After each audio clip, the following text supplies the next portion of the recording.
as it is with most phones, unboxing it is cool, but I actually want to give it a go and check out the specs of this phone because power-wise, it's very cool.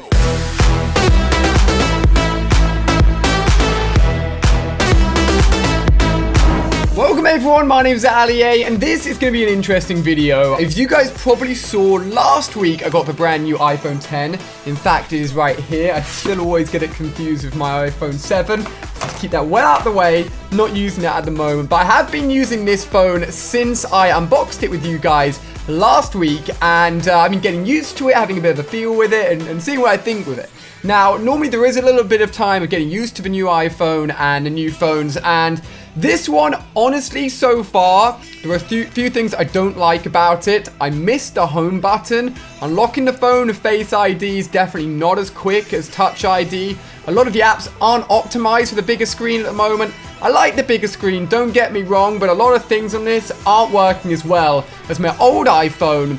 And it may be the first time I get a new iPhone and actually just ditch it and either go back or try something else, which is why this video is important, because you guys may have seen as well very recently Razer actually announced their own gaming phone, basically their own branded Razer phone, and they sent me one. They actually sent it to me, I think, before the phone was announced. I just never opened up the box, and I found it the other day and I was like, hold on, there's a freaking phone in here. So this could potentially be a replacement for my brand new iPhone. It's got a huge screen, a great display, great battery life, and I thought I'd unbox it for you guys today. Take a look at it, do a little bit of gaming on it, and see whether or not it could potentially be my brand new main phone. I'm actually really excited for this. So, on the outside, you can obviously see the Razer logo, and on the inside, in this very nice little box, we actually have the phone, and as you guys can see, it is pretty freaking big. It is definitely bigger than the iPhone X, and the display is 5.7 inches.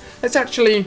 Here we go, take it out. It is a big phone, but I'm used to it. I'm used to having a big phone, so that's not an issue for me. Not an issue at all. So we'll get into the specs of the phone in a second. If we take off the front here as well, we have a few bonus pieces in here. We have Razer's very own little device for getting your SIM out of the phone. Nice. We have an adapter because just like the iPhone, this doesn't have an aux cable, but this is USB-C, which is what the Razer phone uses. 2 aux, so I can use that to listen to music via my headphones. Got another little package in here as well. What's inside this one? USB-C to USB-C cable. I assume this is for charging. And then finally, I assume this is the power brick. Yes, it is. Nice. Nice Razer branded power brick where you can plug in the USB cable and get your phone charging. That's everything you get in the box, guys. Very nice little box. Lots of cool things in there. I like the way it's packaged, but as it is with most phones, unboxing it is cool, but I actually want to give it a go and check out the specs of this phone because power-wise, it's very cool. It's running off an Android operating system, which I have personally never really spent too much time with. I've always been on iOS,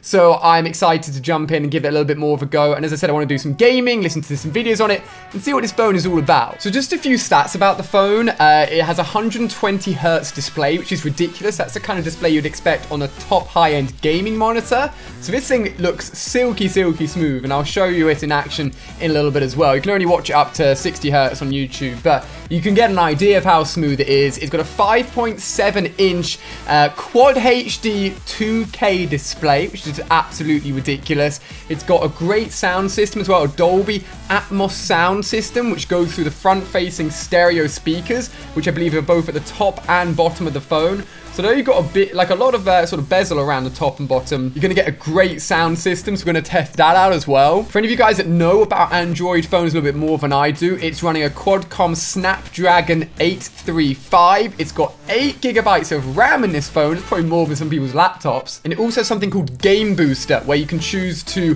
optimize your phone and gaming around battery life or performance, depending on what you want to do. So it's great for both saving battery or just gaming at like the best quality possible on your phone. It's got dual 12 megapixel cameras. For any of you really into your battery life, it has a 4000 milliamp hour battery, so it can last a long time, and also comes with Qualcomm Quick Charge 4.0.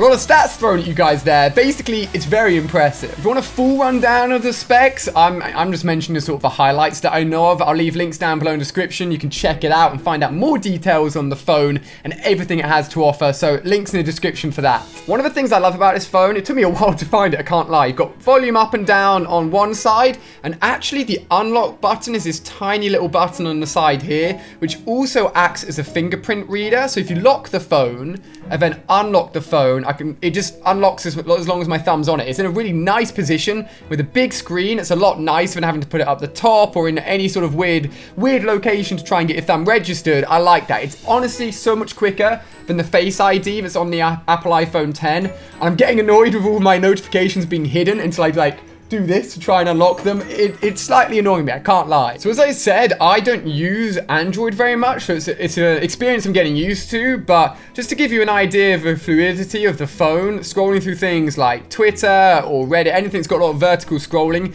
is nice and smooth. For example, you guys thought I ate my birthday cake and Darcy didn't. When I left at my desk the other day, turned around and there was no cake left. I guess I just have a terrible memory. But yeah, I mean, the experience on the phone for your general app usage is really smooth and nice. I like it. Very clean. So if you go into settings and go to display, you can see that's where you set the refresh rate. 60, 90. Of course, we've got it all the way bumped up to 120 hertz, which is insane. I've also downloaded...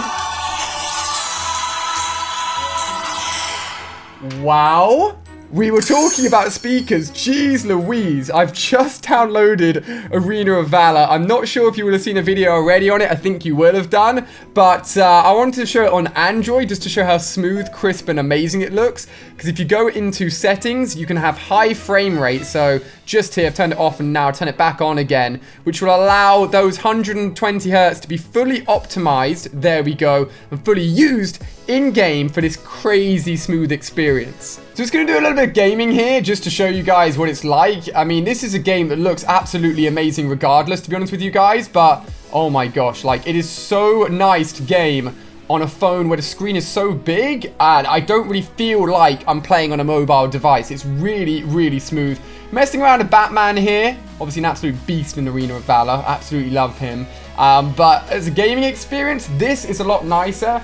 Arena of Valor is actually like squished down to not reach the borders when you're playing on your iPhone 10 because it's such a weird resolution. So that gaming experience is improved greatly when you're actually playing on a screen that is the normal 16:9 dimensions, to be honest with you guys. Oh, we had no idea. Oh, this is going to be a tough one. I think we can do this though. Nice, nice. Slowed him down, slowed him down, slowed him down. You're not getting away with this, buddy. Oh, look at that. Second kill. Basically, gaming is really, really nice on this phone. And it's a great experience. I can't lie. Such a huge screen. Like, look at that. Absolutely amazing. Games like a mobile these days just blow my mind. Alright, so I've just jumped on YouTube. I booted up Toby Green, Lift Me Up from Future House Music. An amazing DJ. Love his stuff. He actually wished me a happy birthday on Twitter. So thank you, Toby. We're going to test out the speakers. I'm going to max them out, okay? Now, the app I'm using to record my screen won't record in-built audio, but my microphone will. So I'm just going to play this at full volume. Loud. Wow. I make it go.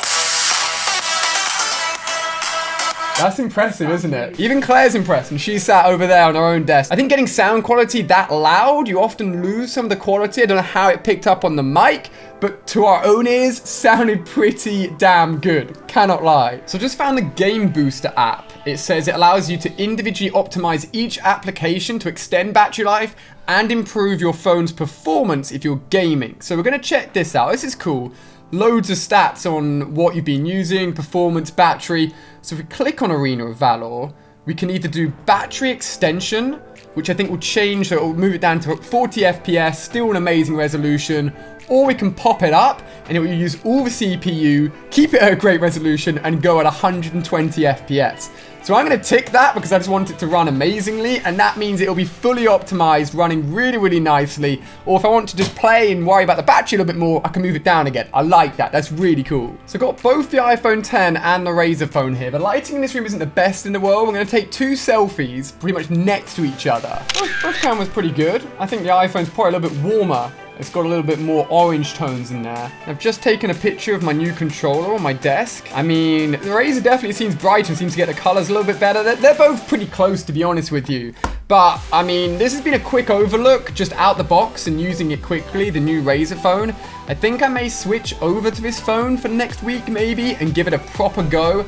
And see what I think of it, and see if it's worth becoming my main phone potentially. Let me know what you guys think of this down below in the comment section. I feel like I've got a gaming device in my hand, you know what I mean? And I never really wanted that before on a phone, but now I realize I do want it in a phone. So let me know what you guys think of the brand new Razer phone down below in the comment section. Are you impressed with everything we've shown off? The speakers, the screen, the camera, everything about it is pretty slick. So guys, I'll leave details down below in the comment section to this Razer phone. If you want to find more specs and more information, you can do so. I'm certainly impressed by it. I'll keep you updated with tweets on Twitter, letting you know how my experience is going. But it's been very fun opening this up and giving it a first look, guys. So thank you so much for watching. Hope you've enjoyed, and I'll see you guys very soon on another video. Bye bye.